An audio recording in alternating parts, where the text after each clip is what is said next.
அனைவருக்கும் வணக்கம். Welcome back to Prema's passion. இன்றைக்கி நம்ம சேனலில் குக் வித் கோமாளியில் பிரியாராமன் பண்ண மதுரை ஸ்பெஷல் ரெசிபீஸ் தான் பார்க்க போகிறோம். ஃபஸ்ட்டு ராகி களி எப்படி பண்ணுறதுன்னு பார்க்கலாம். 1 கப் ராகி மாவுக்கு 2 கப் தண்ணி எடுத்துக்கோங்க. தேவைக்கு தகுந்த மாதிரி உப்பு போட்டுக்கலாம். ஃபஸ்ட்டு 2 டேபிள் ஸ்பூன் ராகி மாவை இந்த தண்ணியில் ஆட் பண்ணி நல்லா மிக்ஸ் பண்ணிக்கோங்க. இது நல்லா கொதி வந்ததுக்கப்புறம் மீதி இருக்கிற மாவையும் போட்டு நல்லா கிளறிக்கலாம். கைவிடாமல் கிளறிக்கோங்க. கட்டி எதுவுமே இல்லாமல் நல்லா கிளறி கொடுத்துக்கலாம்.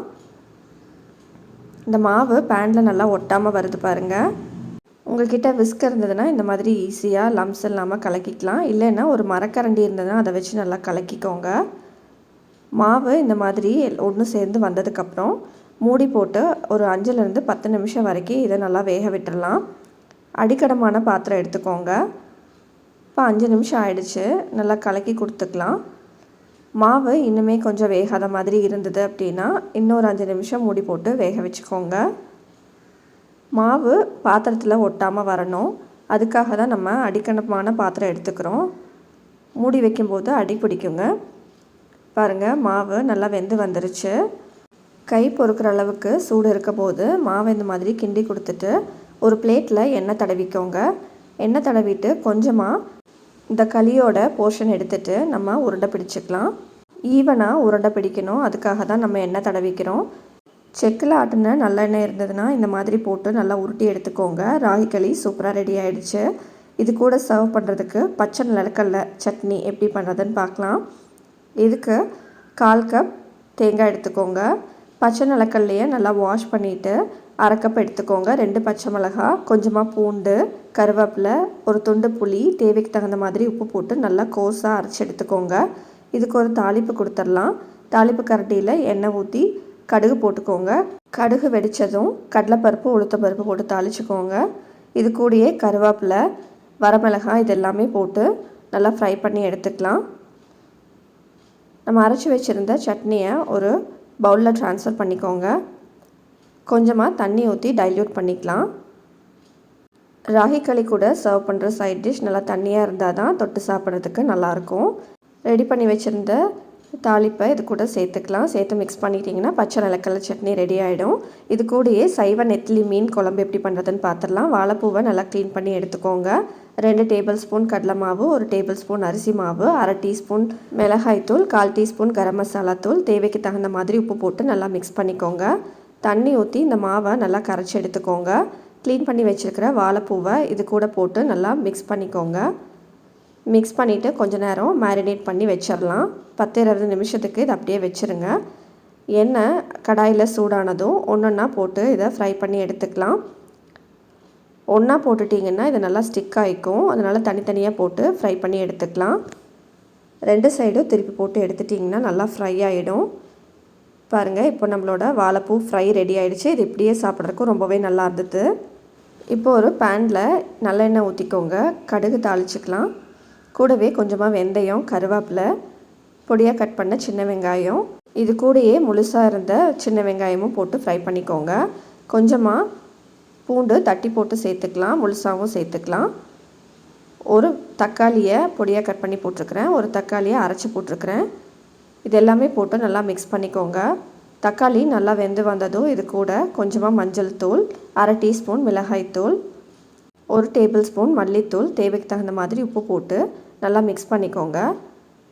இந்த கிரேவி நல்லா கொதித்து வந்ததும் 1/4 கப் புளியை இது கூட சேர்த்துக்கலாம். புளி சேர்த்துட்டு நல்லா மிக்ஸ் பண்ணிக்கோங்க. இந்த கிரேவி நல்லா கொதித்து பச்சை வாசம் போய் எண்ணெய் பிரிஞ்சு வரணும். பிரிஞ்சு வந்ததுக்கப்புறம் கொஞ்சமாக வெல்லம் போட்டுக்கோங்க. இப்போ கிரேவி ரெடி ஆகிடுச்சு. நம்ம ஃப்ரை பண்ணி வச்சுருந்த வாழைப்பூவையும் இது கூட மிக்ஸ் பண்ணிக்கலாம். கடைசியாக இந்த வாழைப்பூவை மிக்ஸ் பண்ணிக்கோங்க. மிக்ஸ் பண்ணிட்டிங்கன்னா சைவ நெத்திலி மீன் குழம்பு மாதிரியே இருக்கும். பாருங்கள், நம்மளோட குழம்பும் ரெடி ஆகிடுச்சு. இந்த ராகி களி கூட ஸ்பைஸியாக இந்த கிரேவி சர்வ் பண்ணிங்கன்னா ரொம்ப நல்லாயிருக்கும். இது கூடயே பிரியாராமன் ஒரு டெசர்ட் சர்வ் பண்ணியிருப்பாங்க. அதுதான் ஜிகர்தண்டா. இது எப்படி பண்ணுறதுன்னு பார்க்கலாம். கொஞ்சமாக பாதாம் பிசின் எடுத்து நைட்டே ஊற வச்சுக்கோங்க. காலையில் பார்த்திங்கன்னா இந்த மாதிரி ஆகிடும். இப்போது ஒரு பேனில் 1/2 கப் சர்க்கரை சேர்த்துக்கோங்க. இந்த சர்க்கரையை நம்ம கேரமல் சிரப் பண்ண போகிறோம். இந்த மாதிரி தண்ணியெல்லாம் ஊற்றாமல் கிளறி விட்டுக்கோங்க. கொஞ்ச நேரம் கழித்து பார்த்திங்கன்னா இந்த மாதிரி தேன் கன்சிஸ்டன்சியில் வந்திருக்கும். இது கொஞ்சமாக கொதிக்கணும். கொதித்ததுக்கப்புறம் இந்த மாதிரி கிளறி விட்டுக்கோங்க. கலர் நல்லா வந்ததும் அடுப்பு ஆஃப் பண்ணிவிட்டு 1/2 கப் தண்ணி இதில் ஊற்றி டைல்யூட் பண்ணிடுங்க. ஏன்னா இந்த மிக்சரை இப்படியே விட்டோம்னா அது கெட்டியாயிடும். தண்ணி ஊற்றி டைல்யூட் பண்ணிட்டிங்கன்னா கேரமல் சாஸ் அப்படியே இருக்கும். இப்போ இன்னொரு பேனில் 1 லிட்டர் பால் எடுத்துக்கலாம். அந்த பால் நல்லா காஞ்சி வந்ததும் 2 டேபிள் ஸ்பூன் சர்க்கரை சேர்த்துக்கோங்க. இந்த பால் கொதிக்க கொதிக்க சைடில் இருக்கிற ஆடை இது எல்லாமே எடுத்து விட்டுக்கோங்க.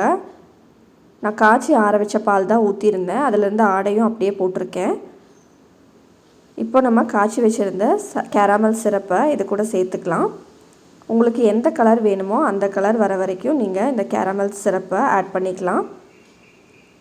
கலர் நல்லா திக்காக வரணும்னா 2 கரண்டி கேரமல் சிரப் ஆட் பண்ணிக்கோங்க. இப்போ சுகர் கொஞ்சம் பத்தாமல் இருக்குது அப்படின்னா ஆட் பண்ணிக்கோங்க. இப்போ நான் கோவா ஆட் பண்ணிக்கிறேன். சுகர் இல்லாத கோவா தான் ஆட் பண்ணியிருக்கேன். இந்த கோவா எதுக்கு ஆட் பண்ணுறோம் அப்படின்னா இந்த மில்க்குக்கு நல்ல ஒரு திக்கான கன்சிஸ்டன்சி உங்களுக்கு கொடுக்கும். இந்த ஜிகர்தண்டாக்கு இன்னுமே ரிச்னஸும் திக்னஸும் கொடுக்கறதுக்கு 1/4 லிட்டர் ஃப்ரெஷ் க்ரீம் எடுத்து மிக்ஸி ஜாரில் போட்டு நல்லா அடித்து எடுத்துக்கோங்க. இது கூடயே நம்ம ரெடி பண்ணி வச்சுருந்த கோவா மில்க் சிரப்பையும் இது கூட போட்டு நல்லா பிளெண்ட் பண்ணி எடுத்துக்கோங்க. இப்போ நல்லா ஸ்மூத் ஆகிடுச்சு பாருங்கள். இதை ஒரு பவுலில் பாதியாக ட்ரான்ஸ்ஃபர் பண்ணிக்கலாம். இது எதுக்குன்னு பார்த்தீங்கன்னா நம்ம ஜிகர்தண்டாக்கு சர்வ் பண்ணுற ஐஸ்கிரீம்காக தான். இதை ஃப்ரீசரில் ஒரு 3 மணி நேரம் ஸ்டோர் பண்ணிக்கோங்க. ஸ்டோர் பண்ணதுக்கப்புறம் பார்த்தீங்கன்னா இந்த மாதிரி தண்ணியும் கிறிஸ்டலமாக தான் இருக்கும். இதை மறுபடியும் நம்ம மிக்ஸி ஜாரில் போட்டு நல்லா பிளெண்ட் பண்ணி எடுத்துக்க போகிறோம். அப்போ தான் நம்மளுக்கு ஸ்மூத்தான ஐஸ்கிரீம் கிடைக்கும். மிக்ஸி ஜாரில் போட்டு நல்லா பல்ஸ் மோடில் பல்ஸ் பண்ணிக்கோங்க. இப்போ இந்த மிக்சரை நம்ம மறுபடியும் பவுலில் ட்ரான்ஸ்ஃபர் பண்ணிக்கலாம். ட்ரான்ஸ்ஃபர் பண்ணிவிட்டு ஃப்ரீசரில் 8 மணி நேரம் வரைக்கும் ஃப்ரீஸ் பண்ணி எடுத்துக்கலாம். இப்போ மீதி இருக்கிற பாலை நான் ஃப்ரிட்ஜில் ஸ்டோர் பண்ணிக்கிறேன். இப்போ பாருங்கள் நம்மளோட ஐஸ்கிரீம் சூப்பர் ஸ்மூத்தாக ரெடி ஆகிடுச்சு. இப்போ நம்ம ஜிகர்தண்டாவை எப்படி அசம்பிள் பண்ணுறது அப்படின்னு பார்த்துடலாம். ஒரு கிளாஸ் எடுத்துக்கோங்க. அதில் நம்ம ரெடி பண்ணி வச்சுருந்த பாதாம் பிசினை ஆட் பண்ணிக்கோங்க. இது கூடயே நன்னாரி சிரப் 2 டேபிள் ஸ்பூன் ஆட் பண்ணிக்கலாம். இந்த மில்க்கை ஸ்டோர் பண்ணியிருந்தோம் இல்லையா, அந்த மில்க் வந்து நம்ம 2 கரண்டி ஆட் பண்ணிக்கலாம். இது கூட நம்ம ரெடி பண்ணி வச்சுருந்த ஐஸ்கிரீமும் போட்டுக்கலாம். போட்டுட்டு மேலெல்லாம் கேரமல் சிரப் போட்டுட்டிங்கன்னா ஜிகர்தண்டா ரெடி ஆகிடுச்சு. நீங்களும் இந்த ரெசிபீஸை உங்கள் வீட்டில் ட்ரை பண்ணி பாருங்கள். ட்ரை பண்ணி பார்த்துட்டு மறக்காமல் உங்கள் ஃபீட்பேக்கை கமெண்ட் பாக்ஸில் கொடுங்க. நான் உங்களை இன்னொரு வீடியோவில் மீட் பண்ணுறேன். அது வரைக்கும் நன்றி, வணக்கம்.